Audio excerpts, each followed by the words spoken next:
1948년 가을, 전라남도 여수, 한 아버지가 두 아들의 관 앞에 섰습니다. 며칠 전 총에 맞아 함께 숨진 그의 두 아들이었습니다. 사람들은 그가 통곡하거나 아들을 죽인 원수를 저주할 것이라 생각했습니다.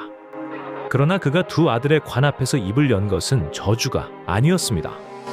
하나님, 감사합니다. 그는 두 아들의 죽음 앞에서 9가지 감사를 하나님께 올렸습니다. 그리고 그는 한 걸음 더 나아갔습니다.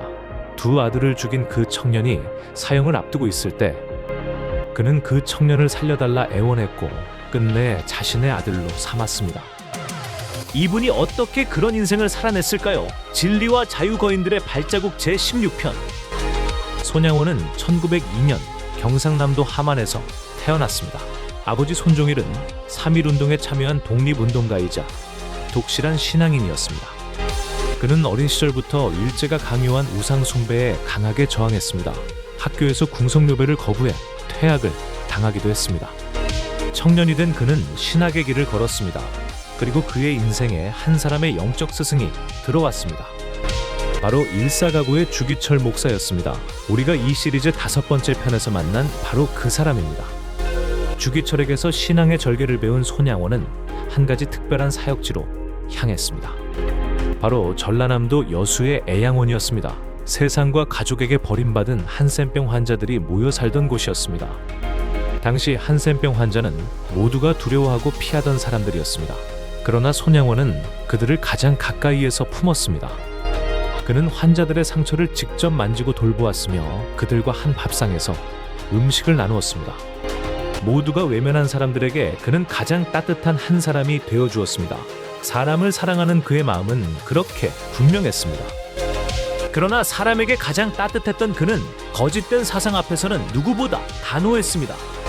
1938년 조선 장로교가 일제의 강요에 신사참배를 결의했습니다. 많은 이들이 무릎을 꿇었습니다. 그러나 손양원은 끝까지 거부했습니다. 사람을 만드신 하나님 외에 그 무엇에게도 절할 수 없다는 것이었습니다. 1940년 그는 일제경찰에 체포되었습니다. 그리고 광복이 찾아올 때까지 5해 가까운 시간을 감옥에서 보냈습니다.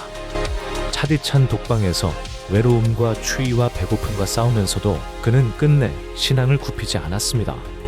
1945년 8월 광복과 함께 그는 감옥에서 풀려나 다시 애양원의 환자들 곁으로 돌아왔습니다.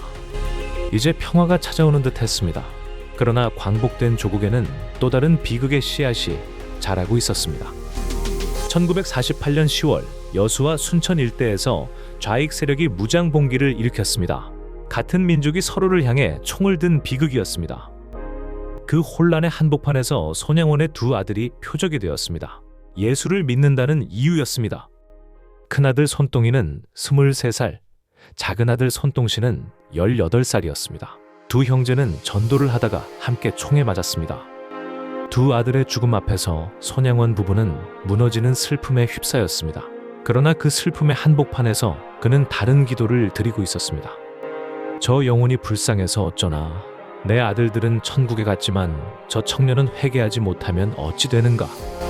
두 아들을 죽인 그 청년이 붙잡혀 사형을 앞두고 있었습니다. 손양원은 그를 살리기 위해 직접 나섰습니다. 그는 그 청년을 때리지 말 것을 부탁하고 사형 직전에 그의 목숨을 구해냈습니다. 그리고 그를 자신의 양아들로 삼았습니다. 두 아들을 잃은 그 자리에 그는 그 아들들을 죽인 자를 새 아들로 맞아들인 것입니다. 두 아들의 장례식에서 그는 통곡 대신 9가지 감사를 하나님께 올렸습니다. 그중 몇 가지는 이러했습니다. 한 아들의 순교도 귀하거늘 두 아들이 함께 순교했으니 더욱 감사합니다. 내 아들을 죽인 원수를 회개시켜 내 아들로 삼고자 하는 사랑의 마음을 주신 하나님께 감사합니다. 역경 속에서도 하나님의 사랑을 깨닫게 하시고 이길 수 있는 믿음을 주신 하나님께 감사합니다. 이 놀라운 사랑 때문에 그에게는 사랑의 원자탄이라는 이름이 붙었습니다. 한 독립운동 지도자는 이 소식을 듣고 손양원이야말로 공산주의를 진정으로 이긴 사람이라고 말했습니다. 총이 아니라 사랑으로, 미움이 아니라 용서로 그는 한 사상이 결코 이길 수 없는 길을 보여주었습니다. 성경은 이 길을 한 줄로 말합니다. 로마서 12장 21절 악에게 지지 말고 선으로 악을 이기라. 그러나 손양원의 이야기는 여기서 끝나지 않았습니다. 1950년 6.25 전쟁이 일어났습니다. 공산군이 여수로 밀려오고 있었습니다. 주변 사람들은 그에게 어서 피난하라고 권했습니다. 그러나 손양원은 거절했습니다. 돌봐줄 사람이 없는 애양원의 환자들을 두고 갈 수 없다는 것이었습니다. 끝까지 양떼 곁을 지키던 그는 1950년 9월 공산군에 체포되었습니다. 그리고 9월 28일 밤 순천으로 끌려가던 길의 미평이라는 곳에서 그는 총살로 순교했습니다. 향년 48살이었습니다. 그는 지금 그가 평생 사랑한 애양원 곁에 두 아들과 함께 나란히 잠들어 있습니다. 손양원의 이야기는 우리에게 가장 어려운 한 가지를 묻습니다. 우리는 우리를 가장 아프게 한 사람을 그래도 한 영혼으로 품을 수 있습니까? 거짓 사상에는 단호하면서도 그 안에 사로잡힌 사람은 끝까지 사랑할 수 있습니까?